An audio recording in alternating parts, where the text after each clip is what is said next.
Direktorat Reserse Kriminal Khusus Polda Jawa Tengah membongkar praktik penjualan handphone ilegal di Kabupaten Demak dan di Kota Semarang.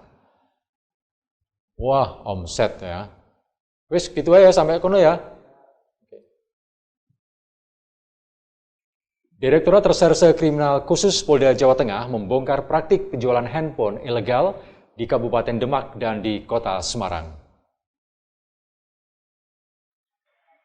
Ditreskrimsus Polda Jateng mengamankan dua pelaku, yakni MI warga Demak dan HS warga Semarang selaku pemilik konter. Kasus tersebut diungkap dari adanya konter milik tersangka MI yang menjual handphone yang tidak memenuhi standar persyaratan teknis. Dari konter milik MI, petugas menyita sebanyak 173 unit ponsel berbagai merek.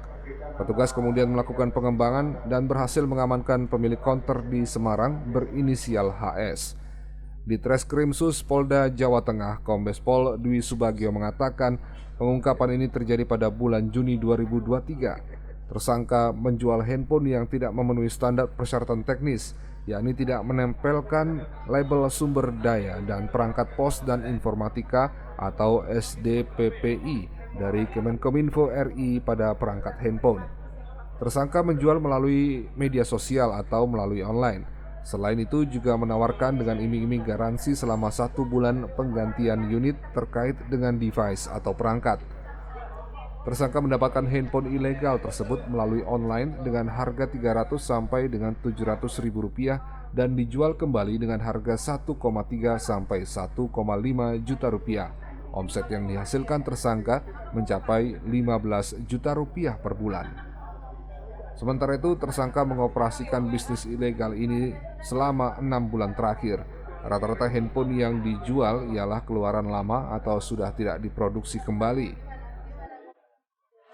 Handphone ini kami duga ya, dan sangat besar kemungkinan berasal dari black market.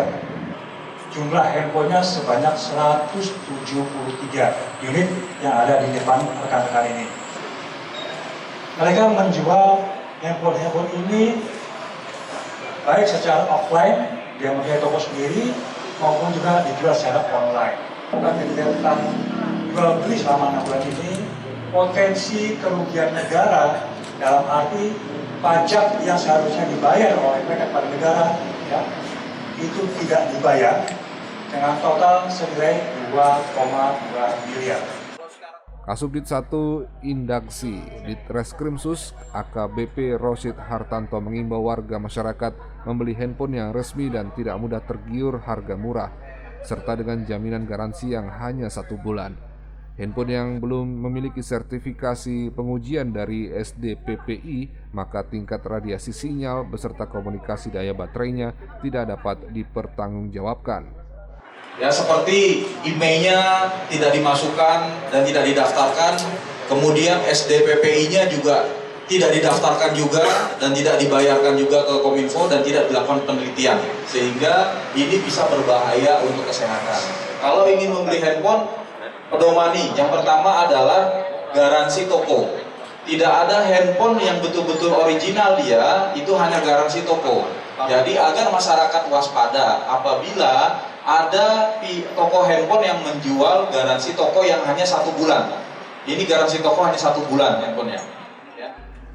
Atas perbuatannya, para tersangka dikenai pasal 62 ayat 1 junto pasal 8 ayat 1 huruf A Undang-Undang Nomor 8 Tahun 1999 tentang perlindungan konsumen.